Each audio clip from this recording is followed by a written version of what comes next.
Hi friends, welcome to ദേവൂസ് വെൽ. അപ്പോൾ നമ്മൾ ഇന്ന് എത്തിയിട്ടുള്ളത് ഒരു റിയാക്ഷൻ വീഡിയോ ആണ്. നമ്മൾക്ക് ഏവർക്കും അറിയപ്പെടുന്ന ഒരു ഷോ ആയിരുന്നു സ്റ്റാർ മാജിക്. അതിലുണ്ടായിരുന്ന ശ്രീവിദ്യ മുല്ലശ്ശേരിനെ പറ്റിയിട്ടുള്ള ഒരു കാര്യമാണ് നമുക്കിപ്പോൾ ഇന്ന് പറയാനുള്ളത്. നമ്മൾ സോഷ്യൽ മീഡിയകളിലൊക്കെ കാണുന്നതാണ് തംബ്ലൈൻ വേറെയും, അല്ലെങ്കിൽ തംബ്ലൈൻ നമ്മളെ ആകർഷിക്കുന്ന രീതിയിലാക്കുക എന്നുള്ളത് ചെയ്യുന്നതാണ്. ഒരു സെലിബ്രിറ്റി എന്ന രീതിയിൽ നമ്മൾ നമ്മുടെ ജീവിതം എടുത്തിട്ട് ഒരു റീച്ച് കിട്ടാൻ വേണ്ടി ഇടുക എന്ന് പറയുന്നത് ഭയങ്കര ഒരു നെഗറ്റീവായിട്ടുള്ള ഒരു കാര്യം തന്നെയാണ്. കഴിഞ്ഞ ദിവസം ഇവർ ഇട്ടിരുന്ന ഒരു വീഡിയോ എന്ന് പറഞ്ഞാൽ ഞാനും നന്ദു ഇപ്പോൾ ഒരുമിച്ചല്ല.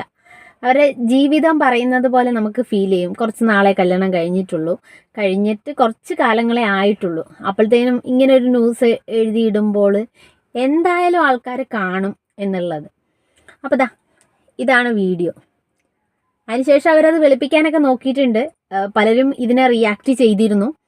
അതവർക്ക് ഭയങ്കരമായിട്ട് കൊണ്ടു. കാരണം അവരുടെ വീഡിയോയേക്കാൾ കൂടുതൽ റീച്ച് മറ്റുള്ള റിയാക്ട് ചെയ്ത ആൾക്കാർക്ക് കിട്ടി. അതാണ് അവർക്ക് വേദനയായിട്ട് ഫീൽ ചെയ്തിട്ടുള്ളതെന്ന് തോന്നുന്നു. പിന്നെ റിയാക്ട് ചെയ്ത ആൾക്കാർക്കെതിരെയും ഒരു വീഡിയോ ചെയ്തിട്ടുണ്ട്.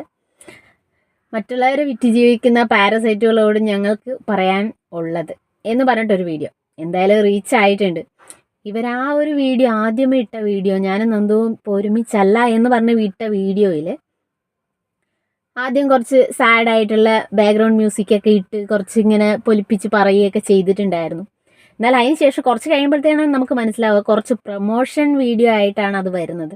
പ്രൊമോഷനാണ് അവർ ഉദ്ദേശിച്ചിരുന്നത്. പക്ഷേ അത് റീച്ച് കിട്ടാൻ വേണ്ടിയിട്ട് അവരുടെ ജീവിതം തന്നെ അതിൽ ബലിയാടാക്കിയ മാതിരി തന്നെ. പക്ഷേ നെഗറ്റീവ് കമൻറ്റുകളായിരുന്നു മൊത്തവും തന്നെ. നമുക്ക് സ്റ്റാർ മാജിക്കിലൂടെ അറിയാമല്ലോ, സ്റ്റാർ മാജിക് എന്ന് പറയുന്നൊരു ഷോ നമ്മളെ ആദ്യമൊക്കെ ഇഷ്ടപ്പെട്ടിരുന്നു. പിന്നെ നമ്മൾക്ക് ഒരു ഡബിൾ മീനിങ്ങും അല്ലെങ്കിൽ അശ്ലീല ചൊവ്വയോടുകൂടിയുള്ള ഒരു കോമഡി, അതാണ് കോമഡി എന്ന് നമ്മളങ്ങോട്ട് കൺവിൻസ് ചെയ്യിക്കുന്ന രീതിയിലായിരുന്നു ആ ഒരു ഷോ പോയിക്കൊണ്ടിരുന്നത്. അങ്ങനെ ഇപ്പോൾ ആ ഒരു ഷോ നിർത്തി വെച്ചിരിക്കുകയാണല്ലോ. നമുക്ക് ഏവർക്കും അറിയാം.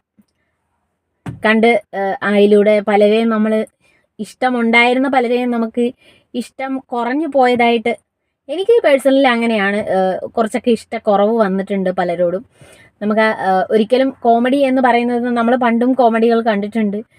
ഇപ്പോഴും പല ചാനലുകളിലായാലും പലരും കോമഡി ഷോകളിലായാലും ഒക്കെ നല്ല രീതിയിൽ കോമഡി അവതരിപ്പിക്കുമ്പോഴും ഇവർ ഒരു നെഗറ്റീവായിട്ട് നമുക്ക് ഫീൽ ചെയ്യുന്ന രീതിയിൽ തന്നെയാണ് പരിപാടികൾ അവതരിപ്പിച്ചിരുന്നത്.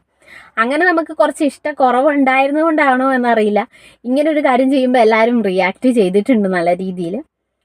അപ്പോൾ ഇങ്ങനെയൊന്നും ചെയ്യാൻ പാടില്ല അല്ലേ? നിങ്ങളുടെ അഭിപ്രായം എന്താണെന്നൊന്ന് കമൻറ്റ് ചെയ്യുക.